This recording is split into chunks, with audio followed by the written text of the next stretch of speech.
I'm not, I'm not trying to impress you. I'm just trying to impress upon you. I'm like you. I'm no better than you. I'm a 960 SAT guy. and I'm not trying to offend anyone, trying to act all there if you got 940. But literally a 960 SAT guy. I cannot, you've never seen me read a speech because I cannot read a speech. Maybe the wrong business to be in.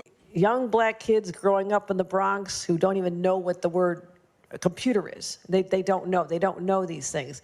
And I want the world open up to all of them, because when you have their diverse voices innovating solutions. I used to be pretty woke. I had the TDS, the Trump derangement syndrome. I thought everybody who voted for Donald Trump was a racist. All that changed when I encountered a Yale study in 2018. The study found that there was a difference between how white liberals and white conservatives talk when they talk to black people. And when I saw the headline, I was jubilant. We got 'em. That's what I thought. Turns out the opposite was true. The study found that when white liberals talk to black people, they do something called presenting lower competence. They dumb down their vocabulary using fewer syllables than they do when they talk to white people. And white conservatives don't do this. I remember seeing the study and thinking with horror, and we liberals call conservatives racist? What could be more racist than the patronizing view that black people need to be protected from our big vocabularies?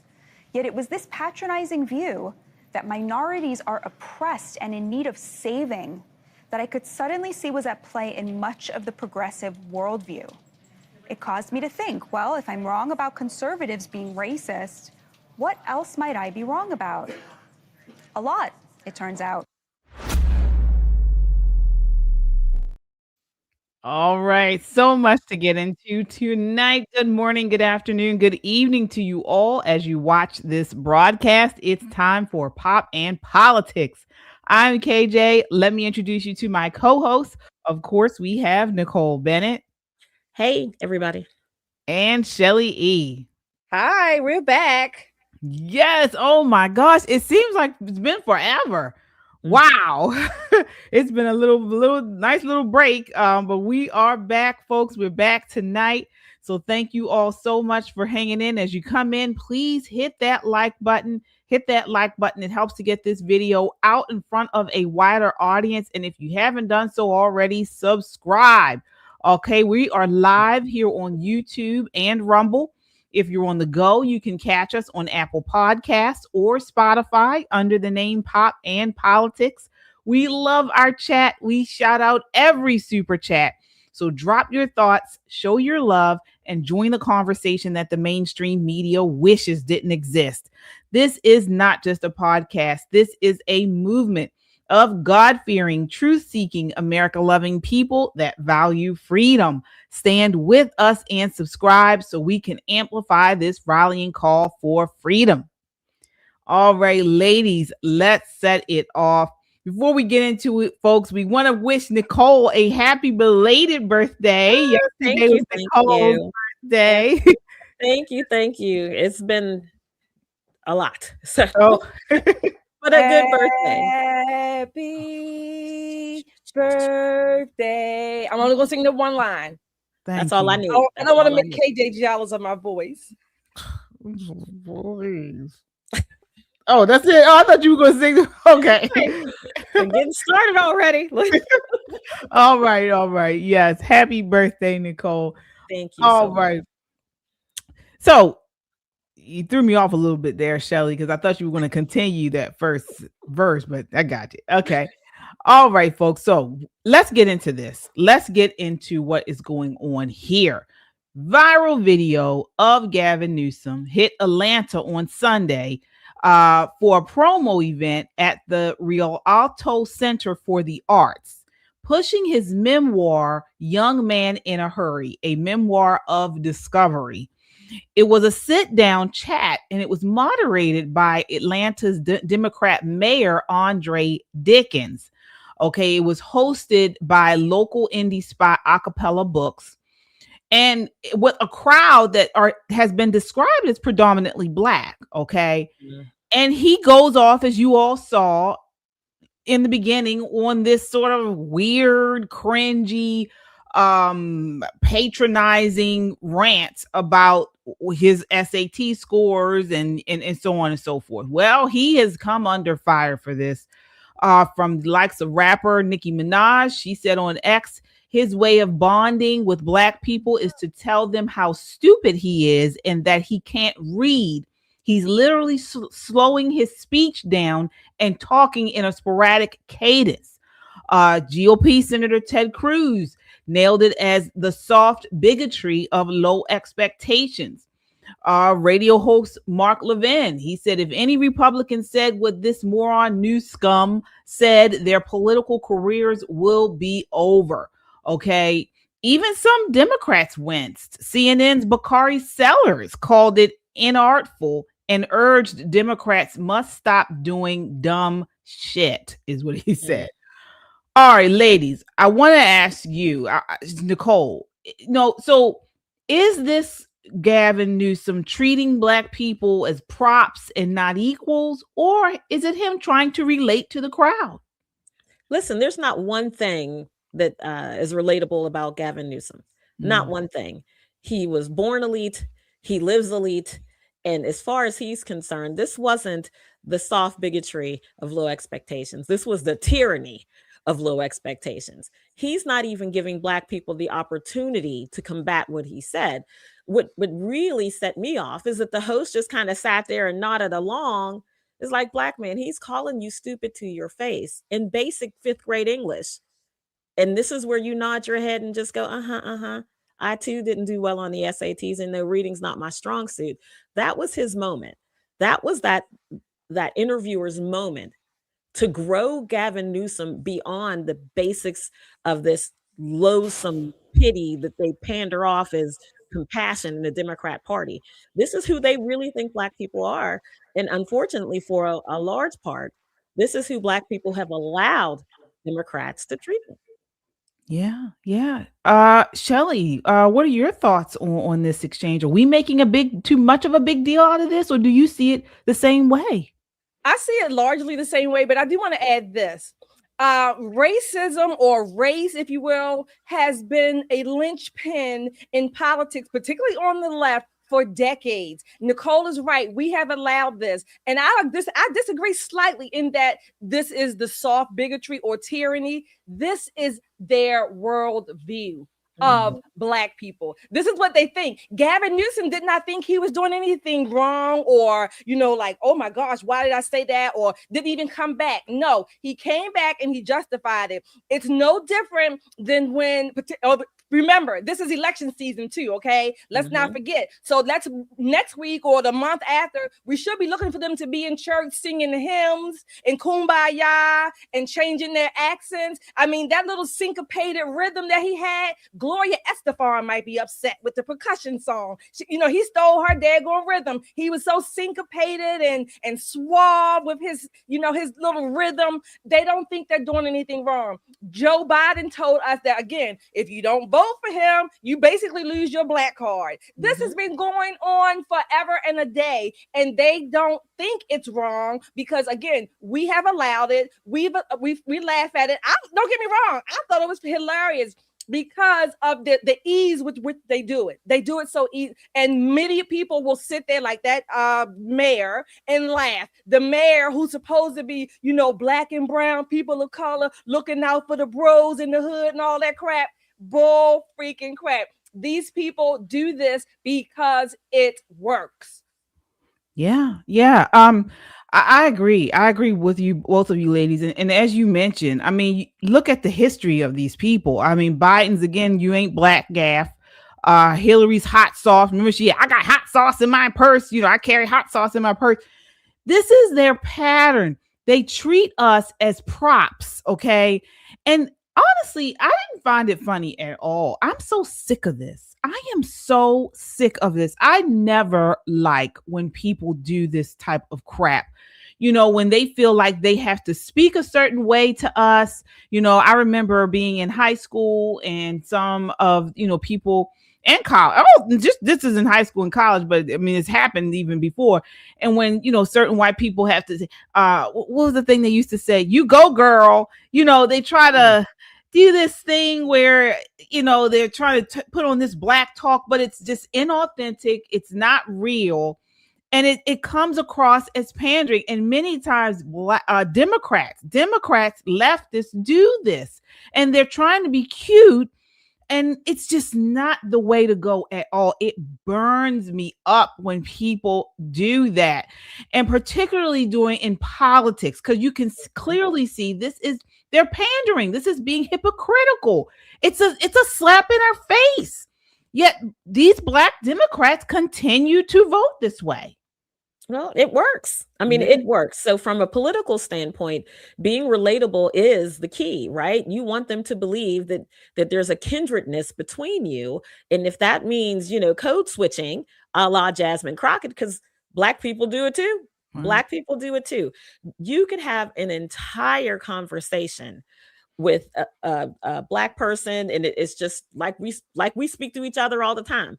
Not an issue. And if there's someone that they think is a lesser socioeconomic class, or someone they think that it's younger, or their mindset, Shelley, yes, is different, they think that they need to speak to them in a different way. They think they're meeting them where they are. This is the problem with the tyranny of low expectations, because you're not even giving this person a chance.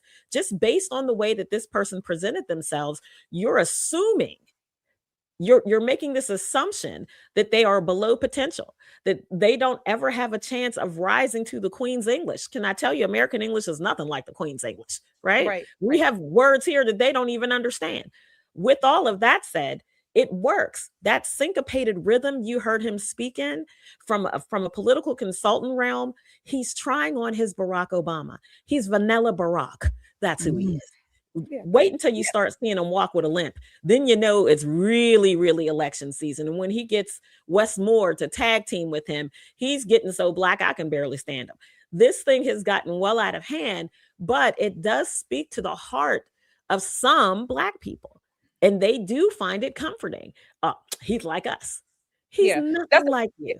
That's a good point, Nicolle. I was going to say, when did struggle become this idea, if you will? That's the linchpin. That's the card that we can use, that I'm like you. And I'm not saying people don't struggle. Hell, if you're a human being, you're going to struggle at some point in your life, probably more than once. Okay. Nevertheless, but why is that the card with which you can play to bond with someone else, as if that's the only thing? And not only that, it's always an assumption for Black people that is the card to play, the struggle card. And again, I would blame us, if you will. If you want to call it Black people, Black conservatives, I blame us, because we have allowed it. We're not, at least I'm not, I'll say me. I'm not dismissing people's struggle. I'd like to know that as a part of their story. I don't look at them to say, oh, they're just one big fuck up struggle. That's not what I say. It's a part of who they are, how they became, or where they are now. It's a part of their history, but that's not the view with which I look at them to say that this is what you are and this is how we're going to bond. This is so, I laugh because it's predictable. Yeah, and the crazy thing is, and let me just say this, it's one thing if it's authentic, okay? I know plenty of white people who can connect with me on a vernacular level, where it's sort of like an urban Baltimore, level, because they lived and breathed and grew up in the area. So it's authentic, you go to Dundalk, you go to Brooklyn Park, you go to Brooklyn. I mean, many places where, there's a larger white population, but similar socioeconomic status, and they are not faking it. Okay. This is their language. This is their vernacular, and they're speaking the way that they grew up speaking. All right. I love it. But you can clearly see that Gavin Newsom is faking it. Okay. You can't read. Come on, guy. You sit and read a teleprompter probably most of the time you're addressing the public. Yeah. And even the line where he said, I'm not pressing, what did he say? I'm not pressing you, but I'm pressing up. That was sort of, I'm not trying to impress you. I'm trying to impress upon you. So right. he That gaps the line. Yeah. Whoever wrote his talking points wrote him legitimate talking points, but it's the way that he delivered it that made it fall flat. Again, in politics, it's not just what you say, it's when you say it and how you say it. That syncopated rhythm threw that line off. If he had said it like, California elite sitting there in an Armani suit in a $400 shirt and just said, listen, I struggled with education early on. I had some good breaks. Life has treated me fairly, and I want the same thing for you and your children. That would have not fallen flat. But this whole thing where he is trying to, if you will, denigrate all the people who blessed him to become who he is, because that's what he's doing. That's what he's doing. Trying to make himself feel like, I'm like the little man. I'm like the small man. I'm not trying to impress you. I'm trying to impress upon you. You see how dumb that sounds? Yeah. That sounds like, a bad fortune cookie. You know what I mean? That's what that sounds like.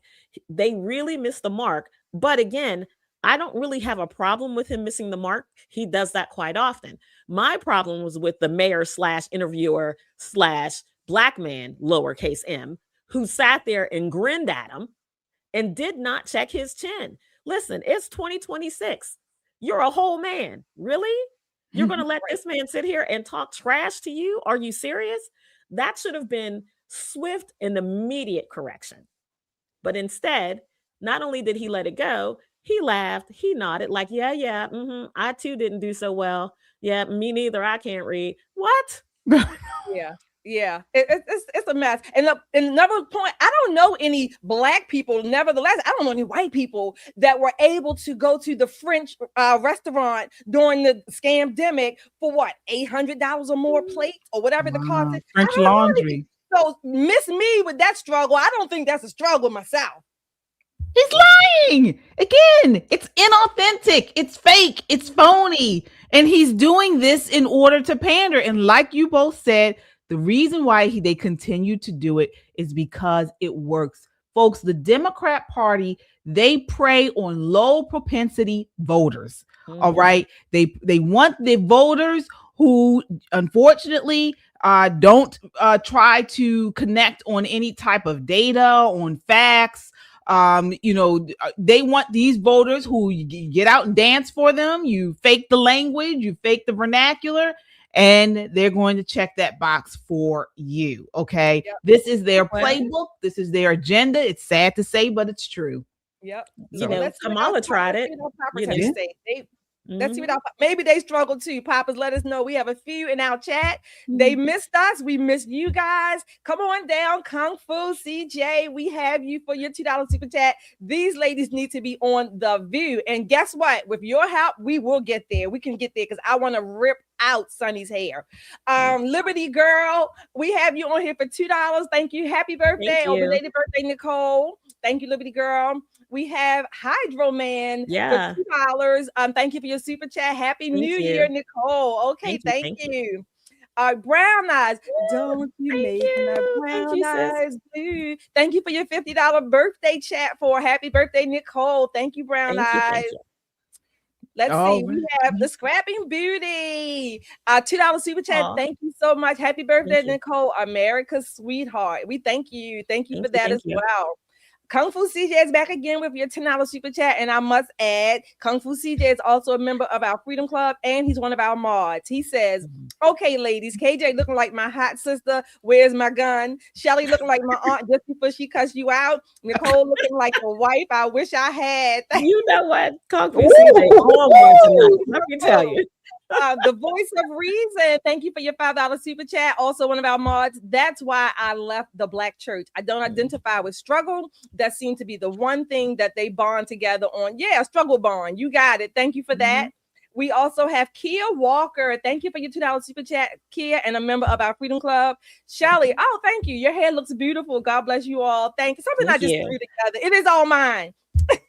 Yeah, it does. It looks very pretty. It It does. does. Thank It you. suits your face. Thank you for that. Hydro Roman again.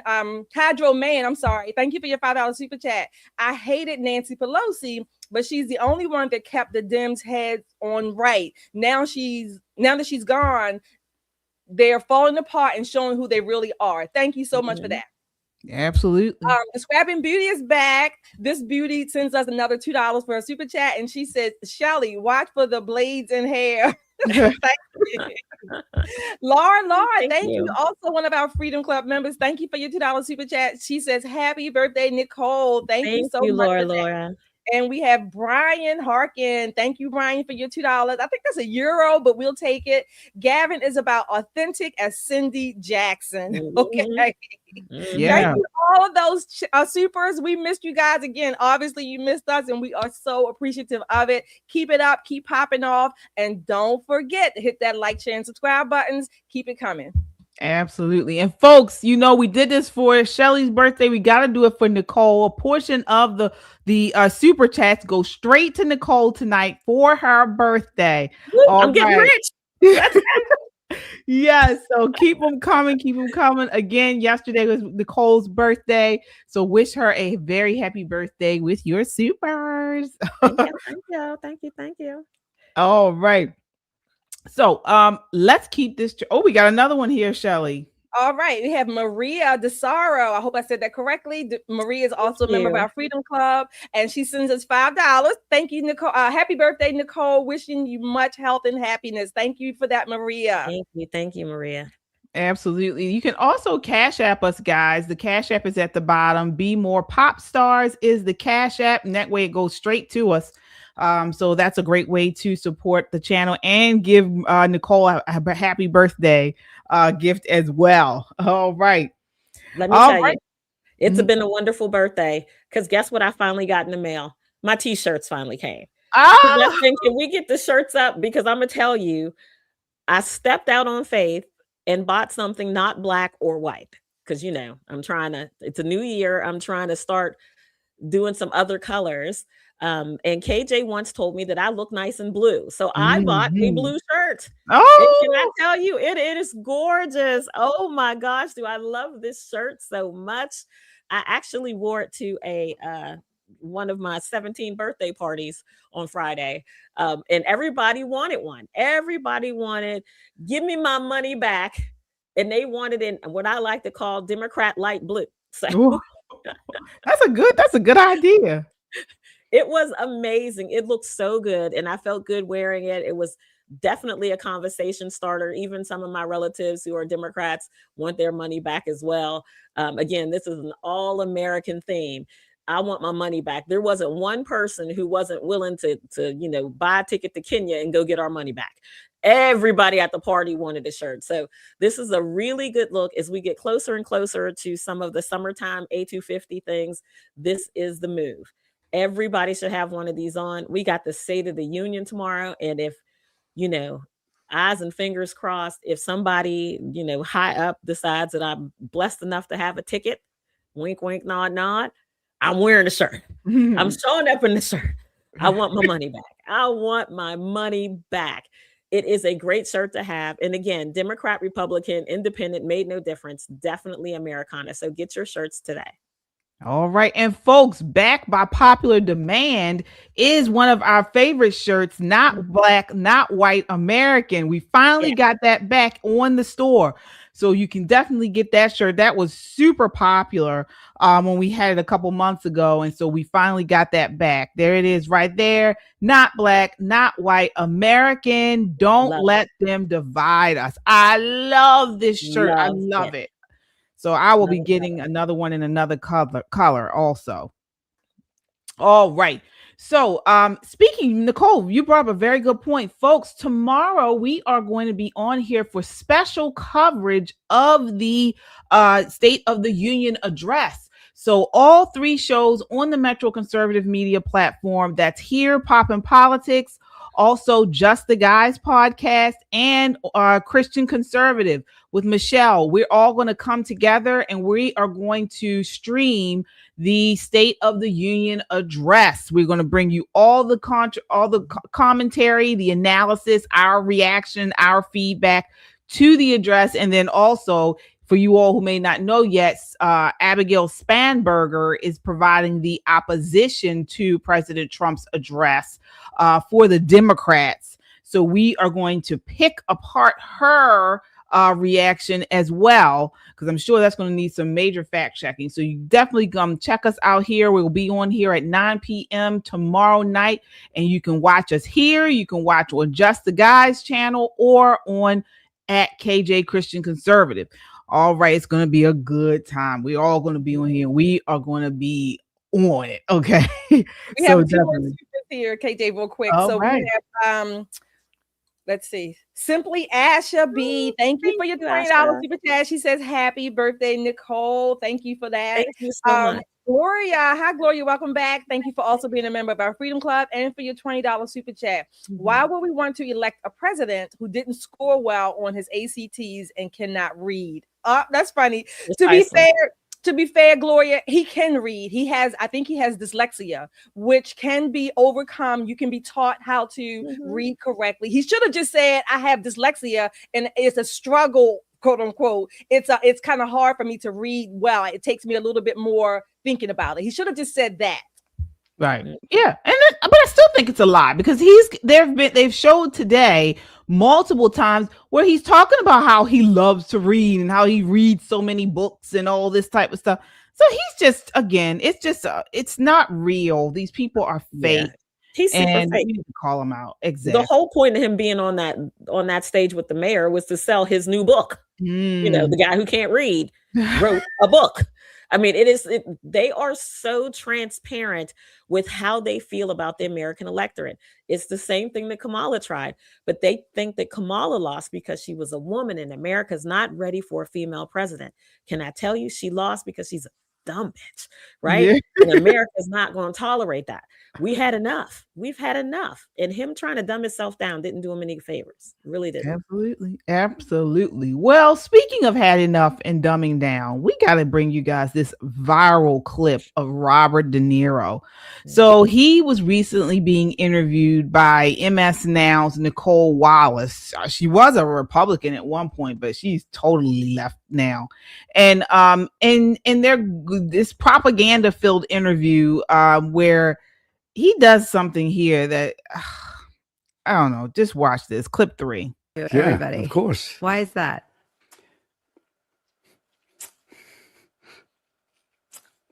You have to lift people up. Why? You have to bring them together. Period. You can't divide people. You can't win that way.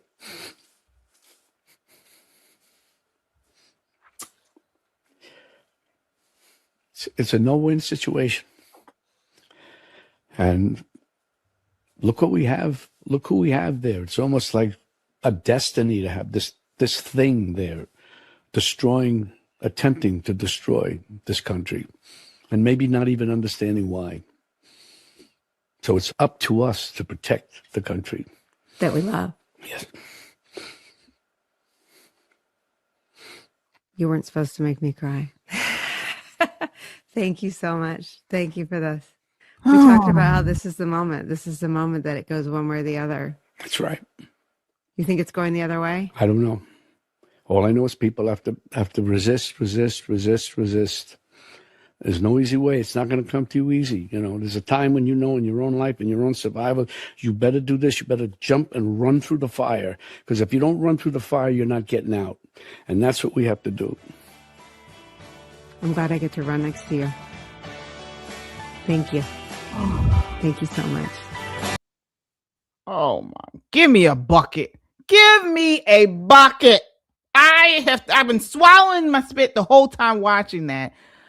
What is going on with men these days? Now, let me preface it by saying I don't mind seeing a man tear up or even cry, weep.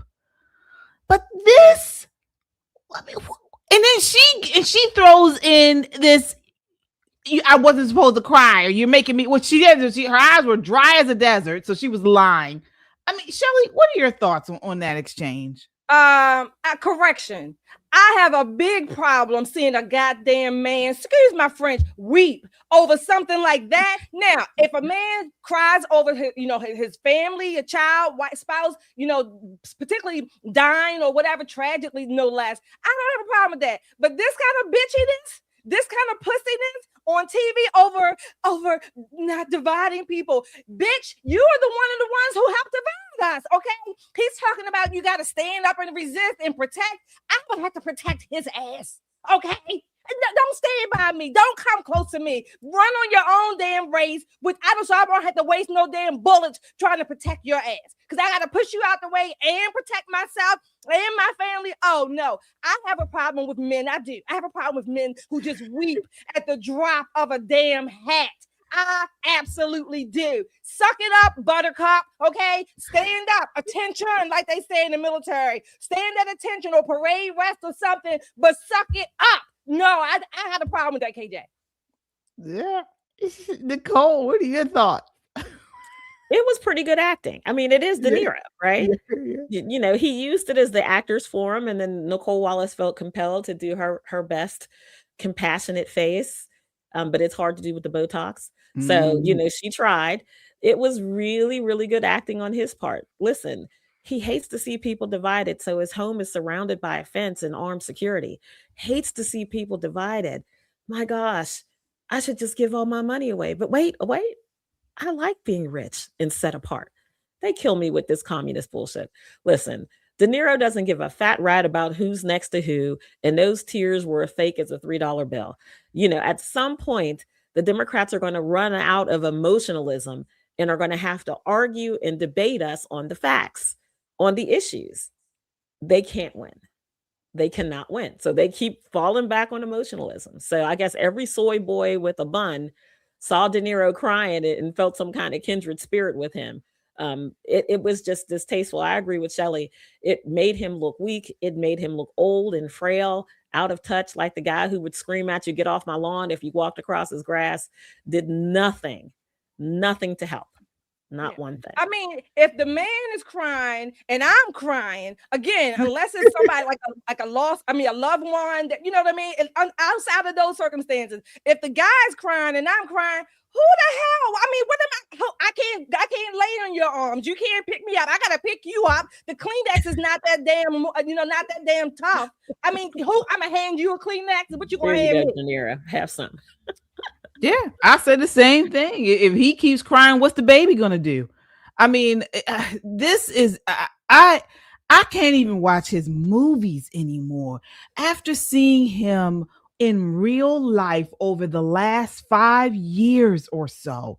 I mean, this is Robert De Niro. I mean, wonderful actor. This is was he in Godfather, Goodfellas, Casino, even was he Ronin, I think too? Ronin.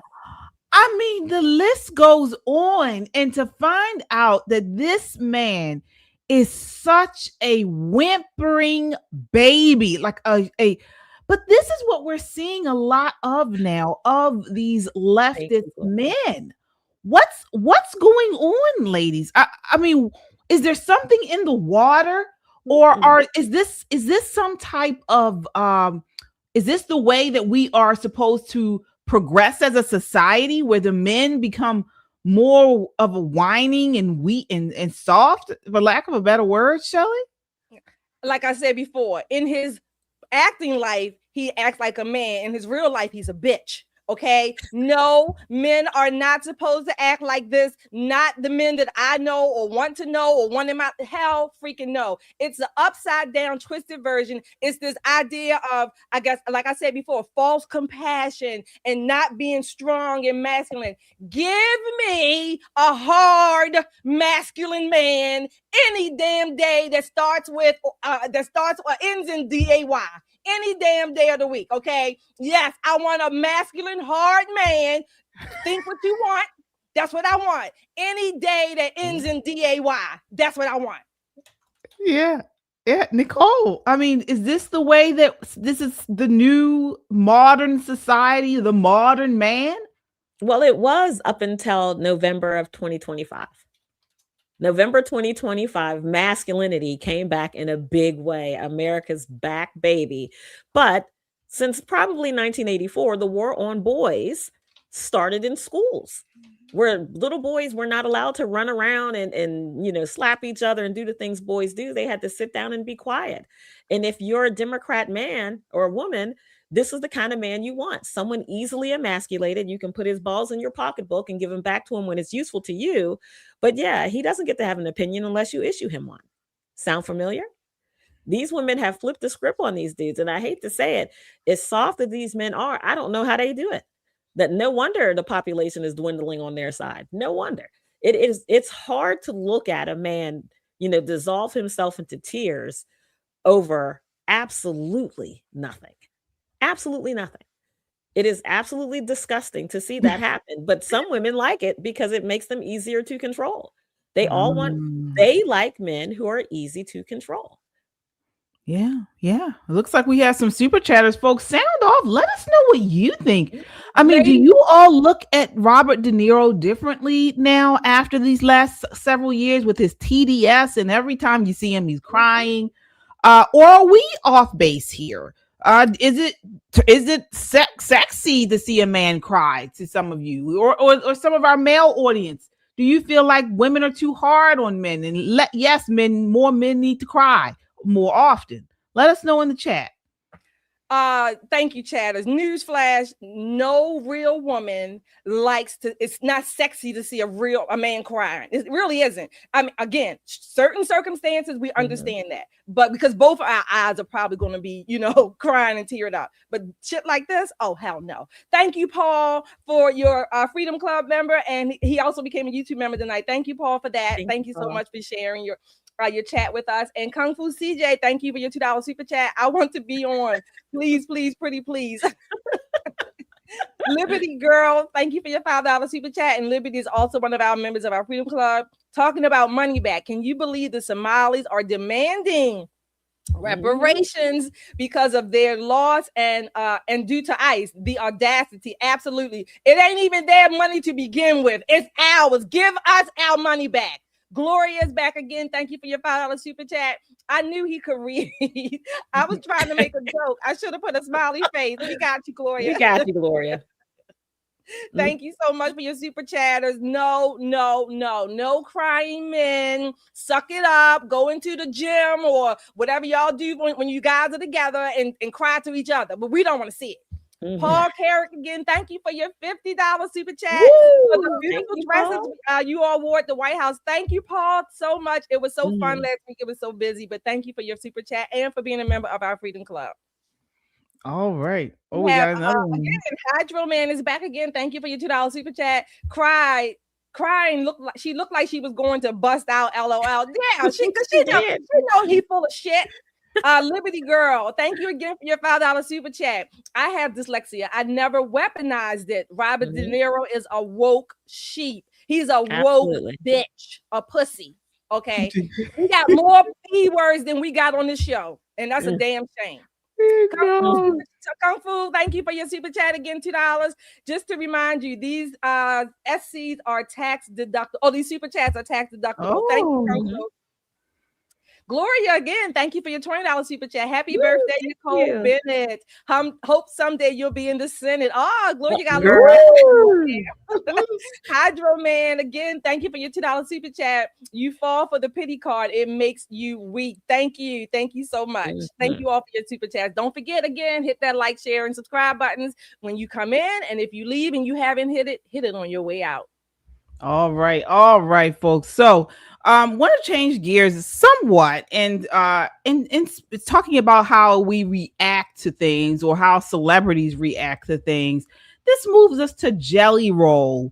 And Eric Benet. So Eric Benet, who is he hasn't put out any albums or anything in a while, but he was a big 90s R&B singer. Also, he is the ex-husband of Halle Berry. Well, he had an explosive rant that went viral, calling out Jelly Roll. Remember Jelly Roll? He's a country singer. He was he was a little heavy and he lost a lot of weight recently, but he called him out for dodging politics at the Grammys. So take a look at this next video and let us know what you all think. This is clip 4. We all saw the Grammys, and remember that moment where that Jelly Roll motherfucker accepted his speech? Powerful speech, right? Holding the Bible up in his hand and talking about what the Lord has done for him, how the Lord has changed him. And later when he was asked about, yeah, but what about the atrocities in the world? All of a sudden he was, well, I'm just a dumb old redneck. I keep my political views to myself. I remember profoundly in that moment, I went, I don't know much about that, but that full of shit. And then all the shit is coming out in the press. Never trust a person who will speak passionately and in great detail about love. But when it's time to speak against hate, they ain't got shit to say. I know they're going to try to kick me off here, so just let me try to get this out. First of all, Jesus, I hear you and I'm listening, Lord. I am listening, Lord. Second of all, I want to thank my beautiful wife. I would have never changed my life without you. I'd have ended up dead or in jail. I'd have killed myself if it wasn't for you and Jesus. I thank you for that. I thank you for my label, Broken Bow, Country Radio, baby. What's up, dog? Oh, Republic, John Manili, we did it, baby. There was a time in my life, y'all, that I was broken. That's why I wrote this album. I didn't think I had a chance, y'all. There was days that I thought the darkest things. I was a horrible human. There was a moment in my life that all I had was a Bible this big and a radio the same size and a 6x8 foot cell. And I believed that those two things could change my life. I believed that music had the power to change my life and God had the power to change my life. And I want to tell y'all right now, Jesus is for everybody. Jesus is not owned by one political party. Jesus is not owned by no music label. Jesus is Jesus, and anybody can have a comment on. First, before we go get what he said afterwards, I want to get you ladies to respond to just what he just did there. Nicolle, what are your thoughts for that? What his acceptance speech there? You know, his testimony is powerful. Mm-hmm. You know, he's talking about being freed, and that resonates with all people. Rich people, poor people, everybody feels like they got stuck somewhere in their lives. And for him, it was a very real stuck in a cement cell with steel bars. And he had nothing left and turned to God. And he's listening to what he believes the Lord is telling him to do. And he's doing that. That part, Eric Benet got right. You talk about powerful. I'm surprised they didn't turn his mic off. Yeah. Yeah, Shelly, what are your thoughts on his acceptance speech? Yeah, look, I don't know much about Jelly Roll. I did a quick search. I know he does a lot of Christian country songs, I think. But because I didn't know him, just hearing that speech, it would make me more like, wow, what is his testimony? What is his quote unquote struggle, or what was his struggle? What got him this far to where he is? It drew me in to want to at least hear more or find out more about his story. That's it. I mean, that's his testimony. Everybody that gets up there that wins an award says something, whatever they want to say. I mean, he had something about, again, his testimony. I don't see what the problem was. Right. And there was a part there where he said, we all can come to know Jesus. It does not matter what political party. It does not matter what you are. We all can come to know Jesus. Simple as that. I don't understand what was the issue. Now, here he is being, the media has to pick and prod. So let's see what they say here. What's going on in our country right now?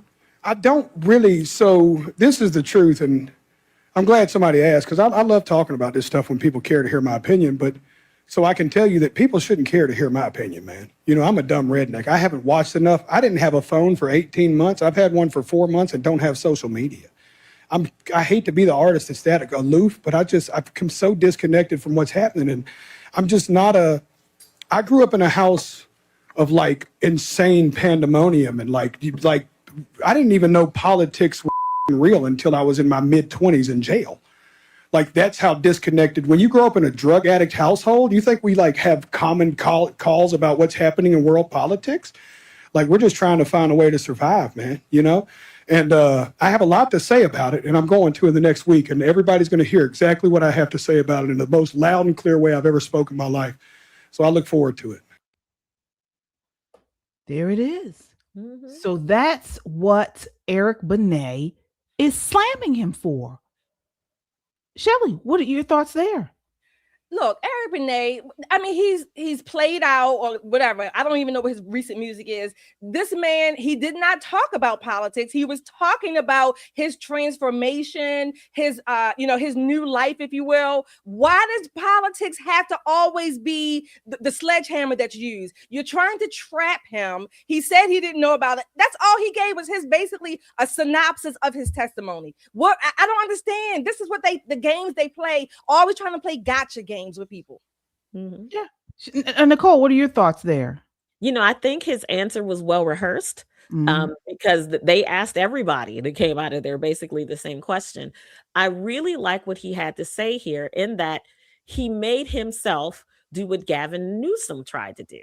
I'm the common man. In my household, nothing was political. We had real world problems.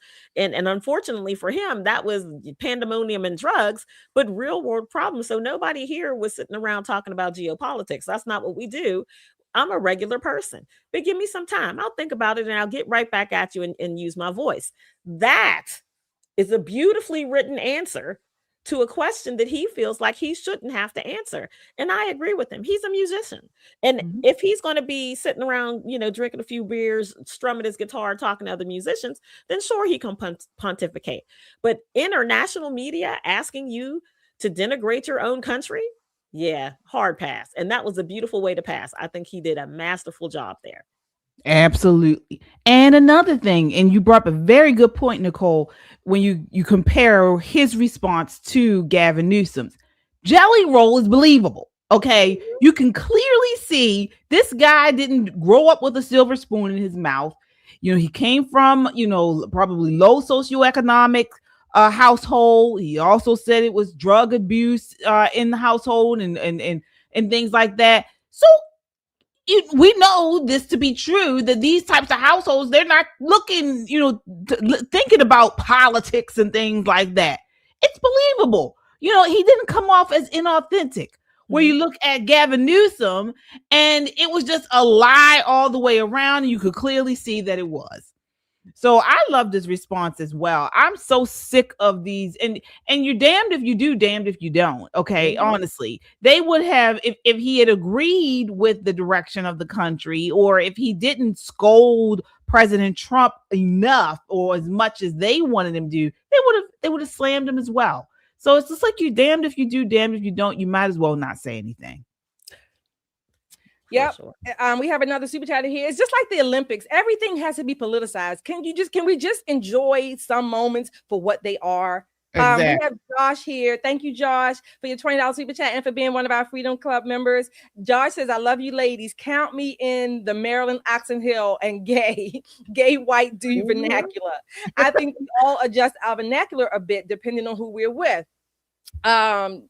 I don't know what JT means. Gavin Newsom is fake as hell. Yeah, we do that, Josh. Like, again, depending on where we are, things like that. But when politicians do it, it's a certain kind of cynicism there. They just, they're looking down for the most part, or they're taking advantage, if you will, of their audience for their own political purposes. This is Gavin Newsom, no less, doing the same thing.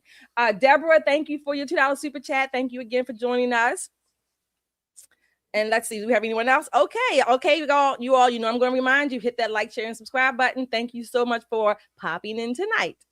Absolutely. Also, we got a Cash App. All right, we have a Cash App from Z. Thank you so much. Says, for love you ladies, you are the sisters I never had. $10 Cash App. Thank you so much, Z. Thank you so much. Yes, we appreciate you. All right. So moving right along, let's we got to get into, so we're going to talk about this is our Black History Month segment, folks.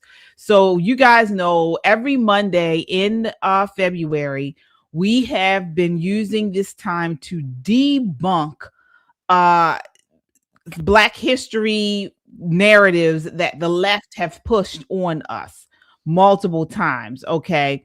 And so today is Monday. We are talking about, for decades, Black history has been weaponized. All right. Not to empower us, but to condition us. So again, tonight we're separating fact from fiction, because if you control the narrative, you control the mindset. And too often we've been handed a version of history that keeps us angry instead of informed. So again, this is Black history, fact versus fiction, and we're bringing the receipts. All right. So tonight we're going to debunk the idea, or talk about, I should say, was American policing built on slavery? Take a look at this clip. This is clip 1. Anybody who understands history, when I see ICE, I see slave patrols. Now, I never lived through the slave patrol period, but if you know the history of policing in this country, then you understand that they were born out of slave patrols. Blacks in America are 3 times more likely than whites to be killed by police. Nicolle Hannah-Jones, creator of the 1619 Project, says what we're seeing now has a disturbing link to the past. In certain parts of the country, modern policing has direct lineage to the slave patrols. The slave patrols deputized white Americans to stop, to question, to search any Black person who was walking about, to ensure that enslaved people were not escaping or going in places where they weren't supposed to be. I really think that it is difficult to reform an institution that in many ways is doing the exact function that it was. All right.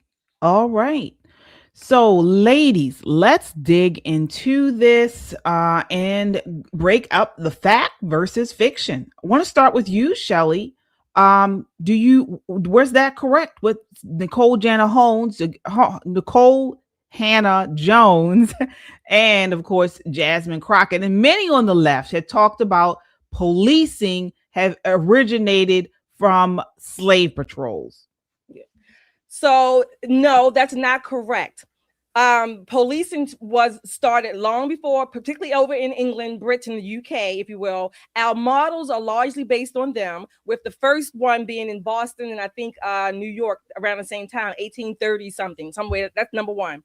Number two, in listening to that clip again, because I listened to it again, and it just dawned on me that what Nicolle Hannah-Jones is really saying, and the people like her, what they're really saying is that our country is open up to anybody, that illegals can come here and they don't have to be taken out. So that's what they're really saying. And what they are trying to do is that they're talking about the methods, if you will. They're trying to make a distinction. They're not doing a very good job of it. I had to kind of dig a little deeper and say, oh, for them, they're trying to say that the methods and the tactics that ICE is using, that's what reminds them of the slave patrols. However, again, if you want to say that, then what they have to really say is that our country is open to illegals no matter what, and we should just let them roam freely and help to destroy our country. Violent, non-violent, just come one, come all. That's what they're saying. I'll stop there and let's go around.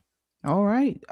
Nicolle, this has been something that the left has been pushing for quite some time. This was also used as a reason why they were pushing the defund the police. Policing is racist. It was started from slave patrols. So it's racist just from its start. What are your thoughts on this? I hate to introduce facts into their fiction, but let's do that. So when we think about, and it ties kind of back to what we talked about last week, when you think 1866, the Relocation Act, after the Union had won, right? And the Native Americans that inhabited most of Oklahoma in that area were forced to give up their slaves. Those brown people were forced to give up the Black people that they enslaved. You want to talk slave patrols? Who do they think was helping round the slaves up? Other brown people. How do they think the slaves got here? Brown and Black people. So you can't race bait your way out of the facts. What they try to do is use the word slave patrol, and it's supposed to make you feel some kind of emotion and reach down and find your inner Black girl and shake her by her ankles and say, girl, why aren't you mad? Well, here's why I'm not mad. If I followed their train of thought, and that's going to take some mental gymnastics, but if I did follow their train of thought, and she's saying that ICE is like slave patrols, once again, she falls short of the facts. Slave patrols didn't read you any rights. They didn't ask you repeatedly to get out of the car. They didn't argue and grapple with you and wrestle you to the ground. They didn't allow you to spit on them, call them dirty names, talk about their mom, or hit them with any vehicles. They did not allow any of that. Slave patrols did what probably like police in New York City used to do in the late 70s, early 80s. They beat you into compliance. There was no conversation. They smacked you over the head with their billy club. They hit you with the whip. They put shackles on you, whether you were free or not. It was up to you then to prove that you're free. What ICE is doing is enforcing the law. Jasmine Crockett is a legislator. If you do not like the law, there's a way to change it.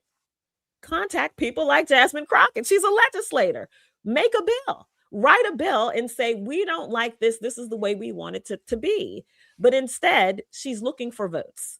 She's looking for votes, and she needs to motivate Black people in Texas, of all places, to feel something about these quote unquote slave patrols that she's not old enough to know. Who didn't know that? Because I guess she was born in 1865 too. But she's not smart enough to understand. It falls flat. It always has. And this is why they keep talking about it, but it's really not taking root. It really isn't. Can I just dare say this as a hot take? If modern day ICE did act like slave patrols, we wouldn't have any illegal migration in this country. They would pack it up and go right on back to where they came from. Yeah. And so what I want to just say is, because I just want to reiterate what both of you said, policing didn't begin in the American South, because this is the narrative that they're pushing. Policing began in the American South, and that was with slave patrols. As you mentioned, Shelley, Boston established a night watch back in the early 1600s. Then New York followed, and then Philadelphia in the 1700s. This is what they were modeled after. The English called it watch and ward systems, community-based crime prevention, and basically they were focused on fire prevention, public disorder, theft, drunkenness, not slave enforcement. This is what the idea of policing, where it started from in the 1600s, not the South, American South. Okay. Now, there was something called slave patrols. Okay. They did exist in the South. They primarily existed, in southern states. They were enforced slave codes, and they prevented escapes and uprisings. All right. But there's nuance here, folks. They were rural militias, not professional urban police departments. And this is not where the idea of policing began. All right. And then after the Civil War, many of these slave patrols were disbanded. Well, let's stay right there. The slave patrols, they were disbanded. And yes, they were by the Confederate slaves. They were slave states. They were there to keep slaves, even the ones who had been free when it turned into the Black codes. And then it progressed to KKK. Then it progressed to Jim Crow. All of these people were Democrats. Okay, they were the racists. They never say that. These were the same people who wanted to keep the slaves enslaved. The slave codes prevented or were built to keep slaves from escape slaves. If you tried to escape, they wanted to come and get your ass and bring you back to the plantation. Okay, that's basically what it was. They never say all of this. Okay, and then who helped to free them? Who helped to keep their freedom? They were called the radical Republicans. You don't say. They were called the radical Republicans. Why were they called radical? Because at that time in history, they were doing the opposite of what was commonplace in the South. So this is how words get used differently. Today, we call radicals most of the people on the left. Well, at that time, Republicans were considered radical because they largely did not support and did not want to keep slaves slaves free. Hence, we had Abraham Lincoln with the Emancipation Proclamation in 1863. But no, that wasn't enough, because even after the slaves were free, here comes the black codes. Here comes the KKK, Jim Crow, all up until the Civil Rights era. So at every point when the Republicans, whether they were called the radical Republicans or just Republicans, at every point when they went to make free the slaves, who tried to keep the people enslaved? Don't say it. Don't say it. The Democrats, the hoods, all the people that still wanted to keep people like all of us, looking like all of us and others, hanging from a tree, if you will, certainly working in the damn cotton fields or the plantations. Every turn, when you look at our history, it's always the Democrats who want to keep us enslaved. And I got one better for you. In every black dominated community right now in America, Democrats control the police right now. They've controlled the police for 60 to 100 years. Okay. Without Republican opposition. All right. Complete control. So when they talk about these police departments, many of them are run by Democrats, and not just Democrats, black Democrats. In many of these cities across America, folks. Absolutely. So again, this is a narrative that we have come on here to debunk. It is something that they continue to push every day, all day, the Democrats, the left, about these slave patrols. Yeah, and so it's time to correct the record. And one more thing I want to say, KJ, I'm sorry. Outside of the slave patrols, after the emancipation, outside of slave patrols, every law, if you will, again, that freed the slaves or that wanted to ensure that black people or former slaves were free, the Freedmen's Bureau, every law, then you could argue that the black codes, the slave codes, certainly KKK, Jim Crow, that went against the law. They were the lawless ones because the people were free. They still wanted to enslave you. So you could argue that they were the ones breaking the law. Wait, say it again. Because of the emancipation, that was the law of the land. Because then you had the black codes, which really wanted to, I'm going to say, overturn, if you will, the emancipation, because they had the laws or the laws that subverted. They had the black codes that subverted the law because they still wanted to keep black people. They tried to find ways to enslave them, keep them locked up, whatever. You could argue that they were going against the law of the day at that time once the slaves were free. So they were still the lawless ones. Right. And the same with Jim Crow, right? Jim Crow was going against the laws of the land. Jim Crow was considered local legislation, right? So, we have federal law, we have state law, and then you can have local law. Your local laws and regulations are what kind of govern your community. And this is why it is so important for you to vote in every single election. Most people say, no, I just vote for the president. The president of the United States has the least impact on your life. But the person who sits on your county council is the person who determines when and where your child will go to school, what your property taxes look like, where you can live, how you can live, permits that you can build things and you can't build things. They control most of your life. Absolutely. And they're usually elected by a swing of 100 votes. I mean, it is ridiculous how people give up their power thinking that the top of the ticket is where the power is. It never is. The people you couldn't pick out of a lineup are the people who control how you live in this country. And let me ask you, I want to just ask something really quick. And this may be kind of off topic, but when you talk about like Jim Crow, black codes, these were all local laws that were put in place. But then we had the Civil Rights Act. So the Civil Rights Act of 1964, the Voting Rights Act of 1965. So those laws, federal laws, did they override then these local laws? Yes. So that's my point I was going to make to Nicolle. Thank you for saying that. My point is this: what we see in a more macro picture, we continue to see the fight, if you will, the struggle, using that word again, between states' rights and federal rights. You see that this is basically federalism, if you will, or anti-federalism, depending on which side you're on. This is what it is in action. You continue to see that states' rights, federal law, and who gets to decide. So and that's again, that's a nutshell of what we see with people like Nicolle Hannah-Jones and others on anti-ICE, defund police, states' rights, federal law. This is still a play out, if you will, of those ideas. It's working here, KJ, in Maryland in a very real sense when we talk about the 287G controversy that's happening here. Again, I point out the difference between having police that are hired by elected people and sheriffs who are elected by the people. Two wholly different concepts. And you see sheriffs across Maryland saying, we appreciate that the governor signed, what he signed, but we're going to do what's right by our communities, flat out. So this is that tug of war. Again, your local people telling the state, cute, but we're going to do what we need to do to protect this community. So it is a tug of war between the people, again, very local, who have more control over your day-to-day life, and the state who is saying, you'll do what I tell you to do.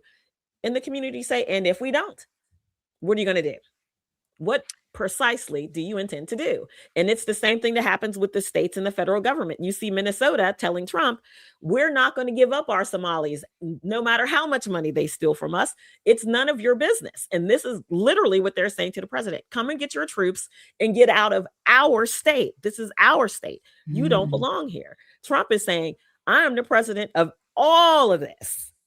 And what I say goes. And so this is a tug of war. But it does show healthy democracy, because it shouldn't all follow, a happy get along kumbaya kind of moment. This is playing out very clearly all over this country with people who are kind of on either side of the immigration debate.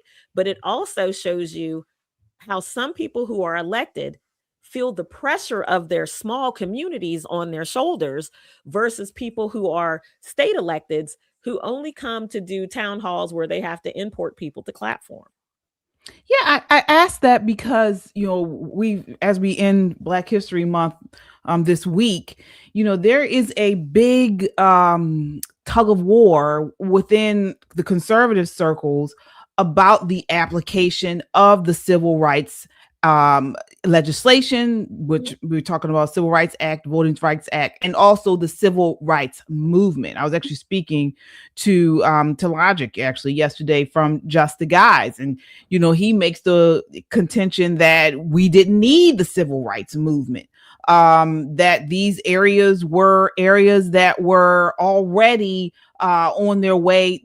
He actually said that these areas were areas that didn't need this, that they were in good standing. These areas, most people were living a good life that were Black. And so it made me kind of think when we were talking about this, how in these areas, many of these areas, they had Jim Crow, they had Black codes. And so as conservatives, as constitutionalists, do we side on the idea of the federal government passing civil rights law, or do we side with local government? I think I would say, honestly, in a nutshell, I guess I would say it depends. Again, there are states' rights, there are federal laws and regulations. And again, we're not going to ever have this tug of war, as you say, because that's the republic that we have. That's how our Constitution is set up. So in a lot of ways, it is healthy.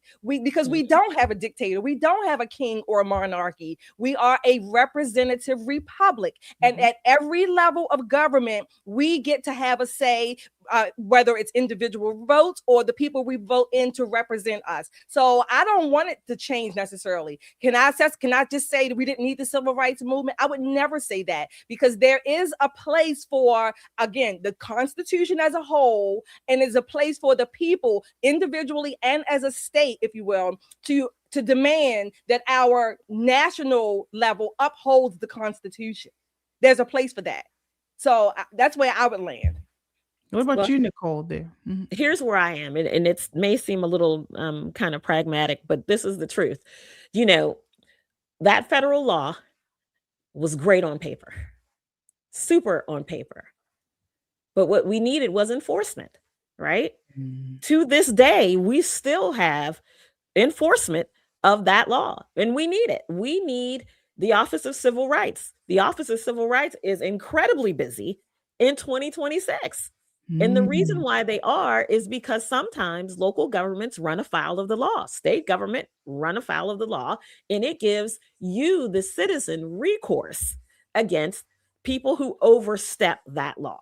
Now, there are some people who have no idea what their rights are, and so they get taken advantage of. But there are people who are wise enough to know that it doesn't feel right, it doesn't look right. I'm going to go ahead and talk to me, an attorney, maybe call this 1-800 number and see what my rights are and what I can do. So I believe that we needed that legislation in order to give us that body that was going to oversee the things that were happening that were egregious and in that part. But my big mama, my maternal grandmother, grew up in Cooney, Texas, and called herself moving to the city when she moved to Dallas. And for her, she will tell you desegregating schools was the worst thing that ever happened to Black people. Being forced to live like white people is horrible for Black people because we had a greater sense of community. People, yes, there were still people who were drunk. Yes, there were still men cheating on their wives and wives having babies with other men. We had all the same problems because there's nothing new under the sun, but our sense of community was much, much stronger. And we talked about that last week, about how that happens, how we feel kind of torn apart from our general community. But I do agree kind of with you and Logic. We needed it, and we probably could have done without so much of it. All right. Very good point, though, Nicolle, about the civil rights agencies and the way we can actually go to them to uphold the law. So very good point. Very good point. All right. So want to hit some of our super chats here. Yes, we have a few super chatters here. The Scrapping Beauty, thank you again for your $5 super chat. I second that. Sisters from another mother. I love you three more than you know. Thank you, Scrapping Beauty. Love you too, Scrapping Beauty. Hydro Man, thank you for your $10 super chat. Music, TV, movies, more have to play by their games or will be dropped in a second. Big Prof Joy Vila standing for Trump in 2016. That they kicked her to the curb for standing for Trump. Exactly. Thank you for that. Josh, thank you again for your $50 super chat. Happy birthday, Nicolle. Beyond your beauty, success, and incredible political insight, you also possess a moral compass that endears people to you. Enjoy your month, darling. You deserve it. I felt icky saying darling, but okay. I loved every minute of it. Look. Yeah. Thank you, Josh. Simply Asher B, thank you for your $50 super chat. Love you all, ladies. Thank you so much. We love you guys too. That's why I call for limited government at every turn. So, yeah. All right. All right. Yes. Thank you all so much for watching. We really appreciate the support as you come in. Please don't forget to hit that like button. It helps to get this video out in front of a wider audience, and we appreciate the support. All right. So moving right along, we got to talk about these tariffs. Okay. Speaking of that, so want to touch on a huge announcement, huge Supreme Court decision was handed down last week, and President Trump announced on Saturday that he will hike his worldwide tariffs to 15% after a complete review of the Supreme Court decision that dropped on Friday, blocking his tariffs. Okay, take a look here. This is clip 5. Therefore, effective immediately, all national security tariffs under Section 232 and existing Section 301 tariffs, they're existing, they're there, remain in place, fully in place, and in full force and effect. Today, I will sign an order to impose a 10% global tariff under Section 122 over and above our normal tariffs already being charged. And we're also initiating several Section 301 and other investigations to protect our country from unfair trading practices of other countries and companies. Thank you for your attention. All right. So that was him responding to the Supreme Court decision. Here to break down the ruling and what the ruling means for previous tariffs and future ones that President Trump invokes is Curtis Hill, former Attorney General of Indiana.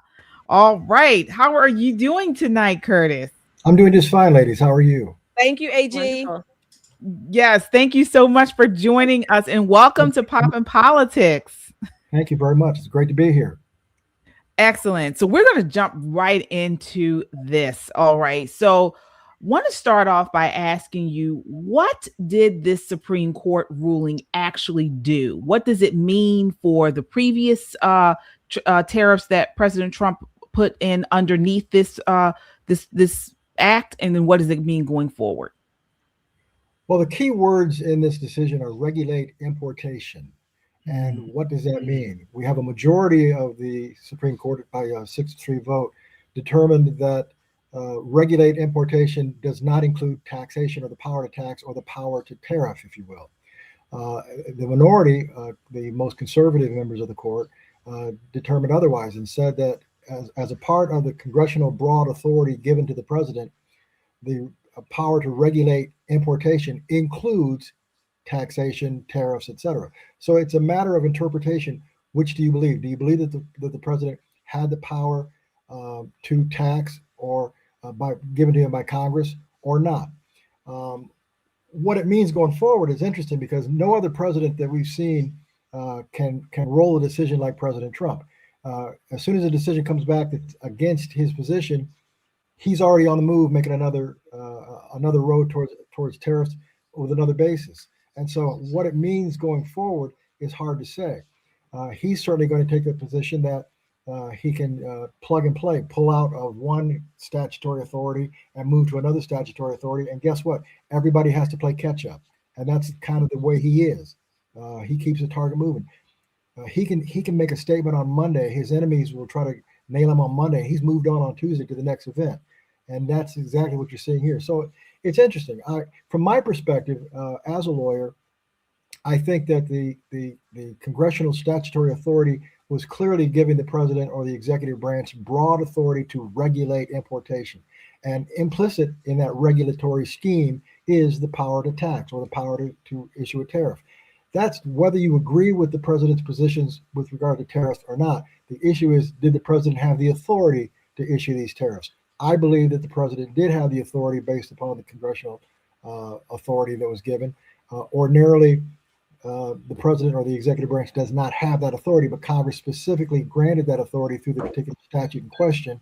And that statute does say the power to regulate importation. Wow. Wow. Thank you, AG. Of course, there will be other attorneys who don't agree with you. But my question is this.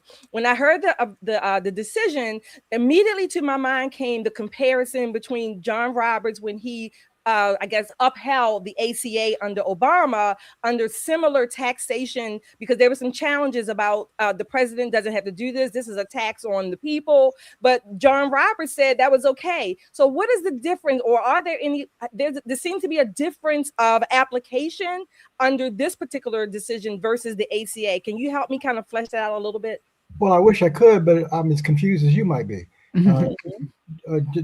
Justice Roberts uses this taxation thing. I remember when he did that with that particular provision, and he seems to suggest that the taxation ability was the basis for tossing out Obamacare, which, hey, that sounds great from our perspective, but we don't seem to see the consistency, the level of consistency that ought to be there in these decisions, and that's troubling.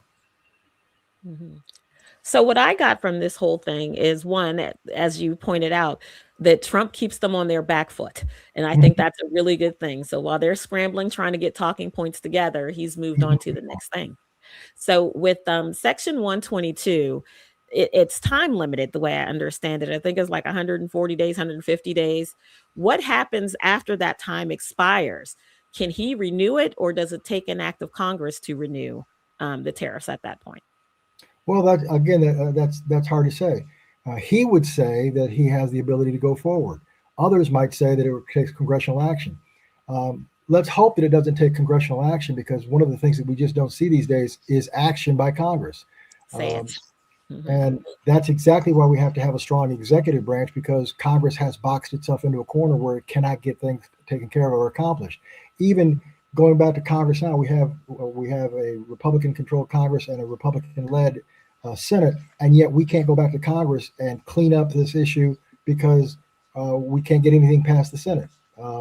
It gets crazy. So if we're going to be able to remain nimble, if we're going to be able to deal with these emergency economic situations on an international basis, we're going to have to provide the executive branch with the flexibility, the nimbleness to take action when the action needs to be taken. We can't afford to always go back to Congress or go back to a statutory scheme to get things fixed when they're happening in real time.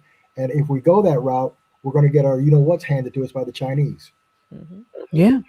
Yeah. And so I know that the statute that these tariffs were implemented under, it wasn't all the tariffs that President Trump has put forward during this current presidency, but it was a lot of them. And so it opens a huge legal and political fight over whether those tariff dollars that were under the Supreme Court decision, should they stay in government, in the government coffers, or should they flow back to the importers and consumers?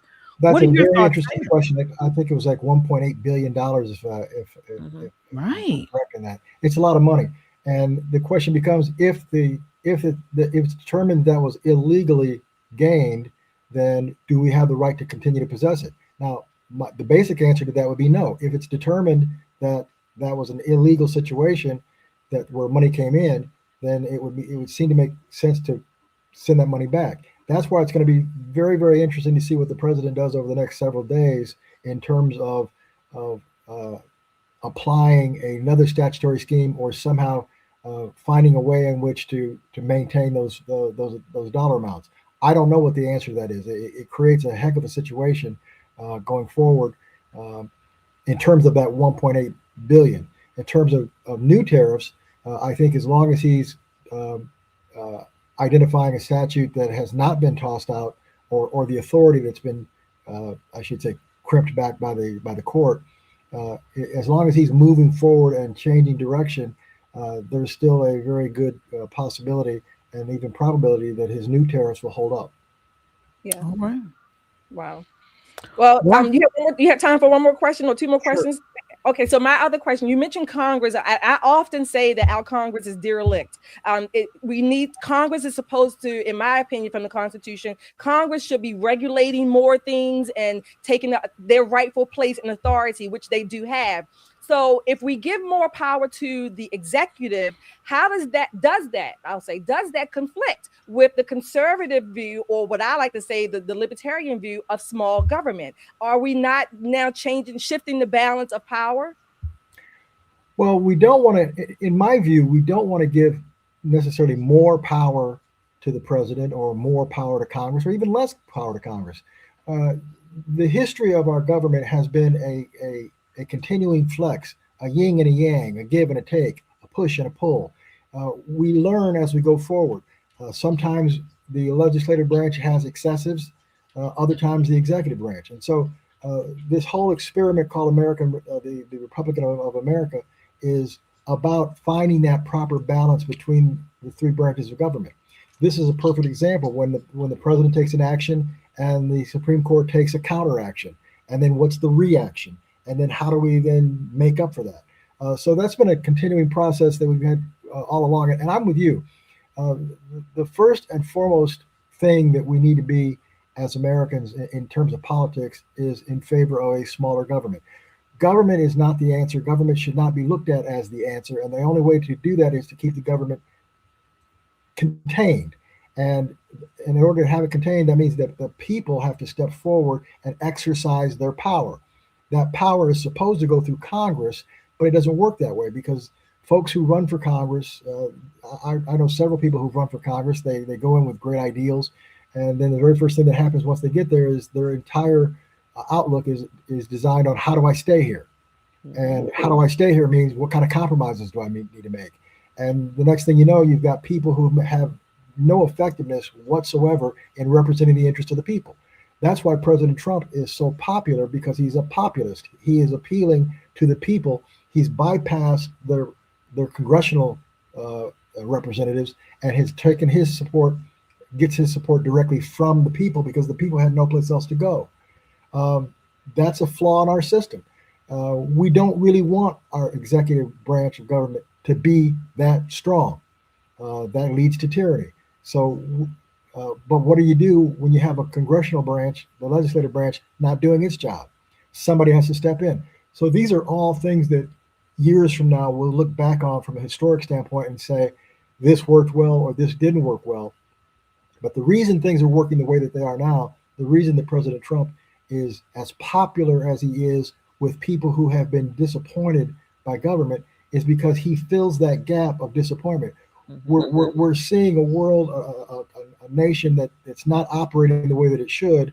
We've seen promises that have been broken. We've seen expectations that haven't been met. Here comes a guy who's not perfect by any stretch of the imagination. But what does he do? He gives you authenticity. He tells you what he's going to do, and it may be weird, but he follows through. He does what he says he's going to do, and that's refreshing. Even when it kind of grates at us, it's refreshing to know where you're going. All politicians are liars. They tell you things that they think you want to hear. When Trump speaks, sometimes you kind of question what he's saying, but it's like you're in on the joke. He says something that might be a little funny, but you're like, yeah, we're with you. We get it. We know what you're up to. He's found a way to connect with us that has been really priceless in terms of his success. And the difference between his second term and his first term are stark. His first term, he did well. He was very, I think, very solid in his performance. But now he is so self-assured and so self-confident. He understands not only how he has to operate, but he understands the game around Washington, and he is outplaying everybody around him. All right. Well, I do have one more question if you have time, AG. It's getting close to my bedtime, but I'll stay up for just a little longer. Okay, this is a quick question because it is Black History Month and it's Monday, and we've been kind of talking. We do this, have a Black History segment in February every Monday. And Indiana was a state that it was not a Jim Crow state. And so my question for you is, what role or impact do you believe the civil rights era had on Indiana? Because there's been some, contention here within the last couple of years about the Civil Rights Act and the era, I should say, on the conservative side. What role or impact do you believe it had in Indiana specifically? Well, I think it had a huge impact. I would say that any state that had Black people had Jim Crow impact. So Indiana, it's supposedly a northern state. I'll give you an idea. My father, when he was a young man, about 29 years of age, bought a piece of ground for us to build his house.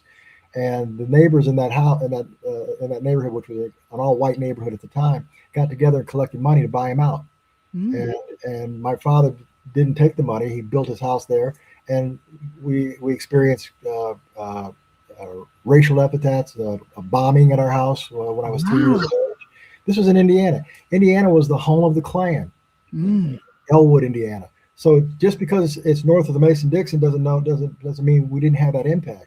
The civil rights movement was profound in its necessity.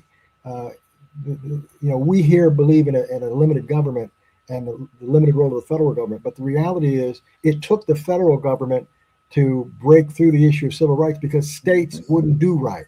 And as a result of that, we've been dealing with the issue of the balance between the federal government and the state government ever since.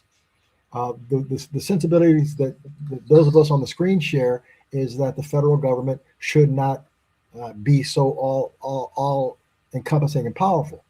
But we benefited from that federal government stepping in strongly and telling the state, back down, you will do this for these people. You will allow their freedom to prevail. So it's an interesting balance. The Civil Rights Act in 1964 really turned on the issue of protected class. And the protected class was established to protect Black people. And I don't think there's anybody who would say that wasn't the correct thing to do, but it had its problems. And so what's happened is the protected class, which was established to fix decades and centuries of racism that was profound, has morphed into a preference as opposed to a protection. And so now it's the preferred class. And now what we're seeing is the civil rights movement of the 1960s has been hijacked by the gay rights movement, the transgender movement, every other movement but Black people.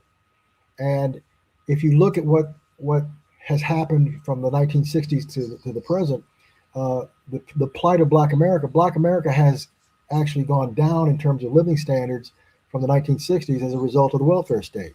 And the welfare state came up from the mid 60s to the 70s. So it's a very complicated process in terms of where are we today with civil rights and where we need to be going forward. From my standpoint, I believe it's time for us to eliminate the protected class. The protected class status didn't really do us any good. If Blacks were undereducated in the 1960s, we're still falling behind that mark here in 2026. If we were economically challenged in the 1960s, we're still in the same spot. We may have increased, but there's still an income gap, an earnings gap, an education gap. All of these gaps still take place, notwithstanding this protected class status.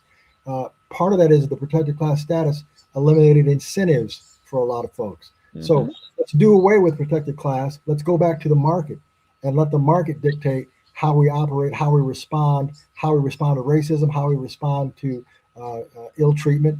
And I think that will be a better course going forward. It'll hurt for a while, but I think you'll see a strengthening in our people when we go to a truly free system that says that you are free to succeed, you're free to fail. It's going to be all on your own initiative. And it's unfortunate that you may have started this way, started that way. That's the way it's going to have to be in order for us to break through and gain the amount of freedom that we're entitled to. All right. Well, thank you so much for joining us tonight. Thank you. Yes, indeed. Thank you so much for coming. Thank you. Thank you so much for your wise words. Thank you. Absolutely. All right. And please, okay. I was going to say, folks, you can find, I was going to say, if there is anything you wanted to shout out to the audience, any way you want them to support you, or any websites or social media you'd like to shout out. Just pray for me, curtishill.com. How's that? All right. Absolutely. God bless you. Thank you. Thank you. All right, folks. Great conversation. Yes, it was. Great. We have a couple more super chatters here, I think. Came through. Oh, Kung Fu CJ. Thank you for your $2 super chat. He says, ask him about the Bears coming to Indiana. Go to his site, curtishill.com. I think Kung Fu, he'll probably respond to you. All right. Well, that does it for us tonight, folks. We'll be back tomorrow night at 9 p.m. to do a live reaction to the State of the Union address. So please, folks, tune in right here on Pop in Politics tomorrow night at 9 p.m. It's going to be a great discussion. All right. Until next time, count your blessings and live a life of purpose. Good night. Good night. Thanks for the birthday wishes.